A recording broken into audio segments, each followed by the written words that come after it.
আসসালামু আলাইকুম রহমতুল্লাহ। বাংলাদেশের মাদ্রাসা শিক্ষা সংস্কার নিয়ে আমি কিছু কথা বলতে চাই, যা আমি আত্মাহারিক পেজ থেকে নিয়েছি।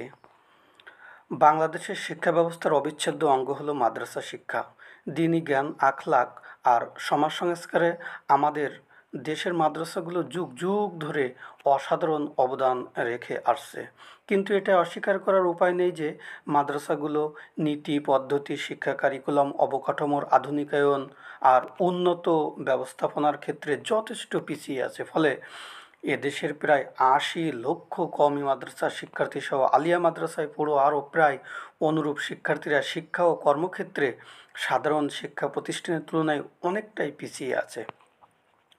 সবচেয়ে দুঃখজনক ব্যাপার হলো এদেশে ৩০ সহস্রাধিক কওমি মাদ্রাসা থাকলেও এগুলো সরকারিভাবে কোনো বিশেষ নিয়ম নীতি ও জবাবদিহিতার আওতাধীন নয়।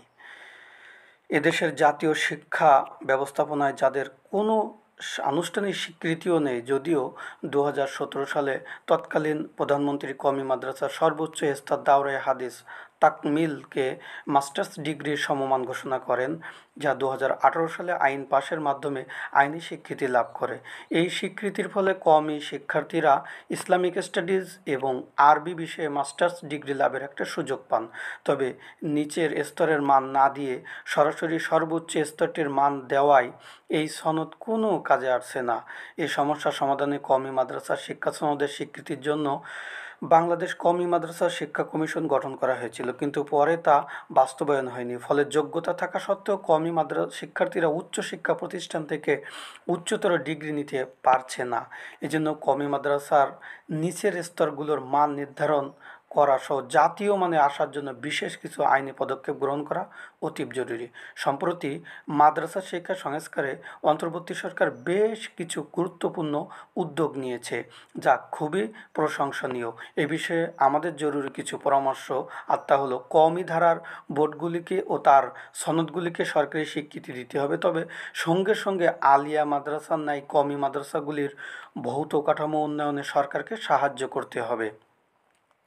পাকিস্তানে 5টি কওমি শিক্ষা বোর্ডকে শিক্ষা মন্ত্রণালয়ের অধীন স্বীকৃতি প্রদান করা হয়েছে এবং সরকারি শিক্ষা বোর্ডের সাথে মাদ্রাসা সনদকে ধাপে ধাপে সমন্বয় করা হয়েছে। ইবতেদায়ী প্রাথমিক থেকে আলিয়া মাস্টার্স পর্যন্ত প্রতিটি স্তরকে সমমান নির্ধারণ করে মাদ্রাসার পাঠ্যক্রমে সরকার নির্দেশিত কিছু বিষয়, ইংরেজি, গণিত, সমাজবিজ্ঞান প্রভৃতি যুক্ত করা হয়েছে। পরীক্ষা নিয়ন্ত্রণে প্রতিটি বোর্ড স্বতন্ত্রভাবে কাজ করে। ফলে সেখানকার মাদ্রাসার ছাত্ররা সরাসরি বিশ্ববিদ্যালয়ে এমফিল, পিএইচডি করার সুযোগ পাচ্ছে। এছাড়া সিভিল সার্ভিস, বিদেশে উচ্চশিক্ষা সব কিছুতেই তারা সুযোগ পাচ্ছে। অনুরূপ রয়েছে ইন্ডিয়াতেও, যেমন Delhi university, Aligarh university, Allahabad university প্রভৃতি, যেখানে কওমি মাদ্রাসার সনদসমূহ স্বীকৃত।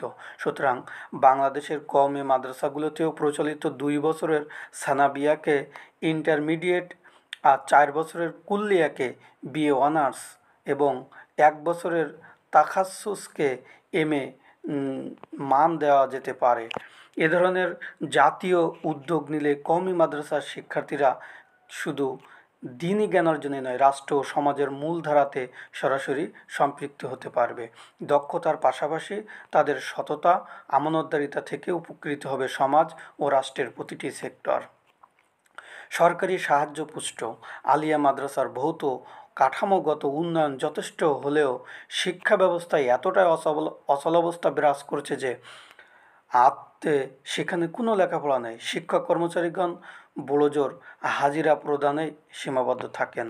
খাতা কলমে বহু শিক্ষার্থী দেখানো হলেও বাস্তবে তেমন কিছুই নেই। এই অবস্থা দূরীকরণে ছাত্র হাজিরার পার্সেন্টের ব্যবস্থা চালু করতে হবে। শিক্ষা প্রতিষ্ঠানে সকল প্রকার রাজনৈতিক হস্তক্ষেপ বন্ধ করতে হবে। সেই সাথে সহশিক্ষা, বিভিন্ন দিবস পালন, ছবি টাঙানো, শহীদ মিনার স্থাপন, অনইসলামিক প্রথা বন্ধ করতে হবে। শিক্ষার মানোন্নয়নে কারিকুলাম সংশোধনের কোনো বিকল্প নেই। আলিয়া মাদ্রাসাগুলোতে জেনারেল শিক্ষার বোঝা অত্যধিক। এতে একদিকে ইসলামী জ্ঞান অসম্পূর্ণ থেকে যায়, অন্যদিকে সাধারণ শিক্ষা নিয়েও তারা প্রতিযোগিতায় পিছিয়ে পড়ে। এক্ষেত্রে প্রয়োজনীয় পরিমার্জন করে আলিয়া মাদ্রাসা ইসলামী বিষয়গুলোকে গুরুত্ব দেওয়া, জেনারেল বিষয়গুলোকে যথাযথ ভারসাম্যের মধ্যে রাখা প্রয়োজন।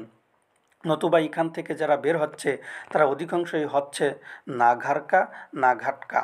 বর্তমান প্রায় 40% আরবি বিষয়, 60% জেনারেল বিষয় দিয়ে আলিয়া মাদ্রাসার কারিকুলাম সাজানো আছে। ফলে বিদ্যমান সিলেবাস কারিকুলামে আরবি ভাষা ইসলামী শিক্ষায় দক্ষতা কাঙ্ক্ষিত মানের হয় না, অথচ আরবি ভাষার দক্ষতা অর্জনের উপরেই নির্ভর করে দিনের গভীর জ্ঞান অর্জন করা।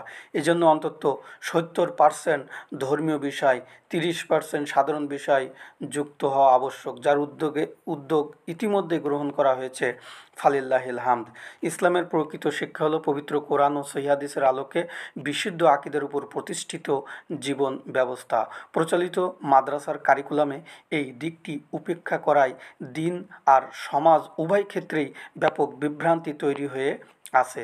ফলে এদেশের অধিকাংশ শিক্ষার্থীর মধ্যে শিরক বিদআত সম্পর্কে ধারণা খুবই অস্পষ্ট।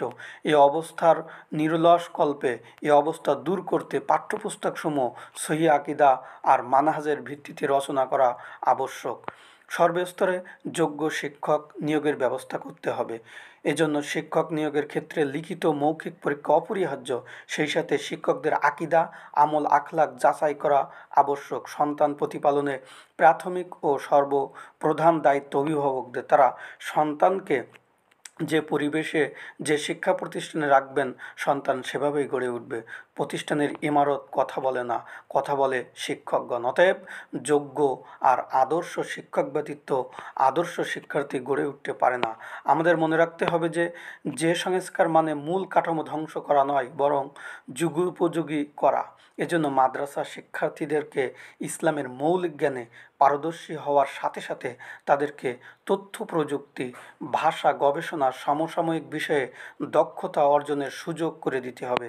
এতে একজন মাদ্রাসা শিক্ষার্থী বহুমুখী জ্ঞানে পারদর্শী হয়ে উঠবে, সেই সাথে রাষ্ট্র সমাজ পরিচালনায় একজন দক্ষ নাগরিক হিসেবে গড়ে উঠবে ইনশাআল্লাহ। পরিশেষে বলবো, অন্তর্বর্তীকালীন সরকারের আমলে বাংলাদেশে মাদ্রাসা শিক্ষা সংস্কারের যে সুযোগ এসেছে তা দ্রুত গ্রহণ করা এবং এগিয়ে নেওয়ার সময় এখনই।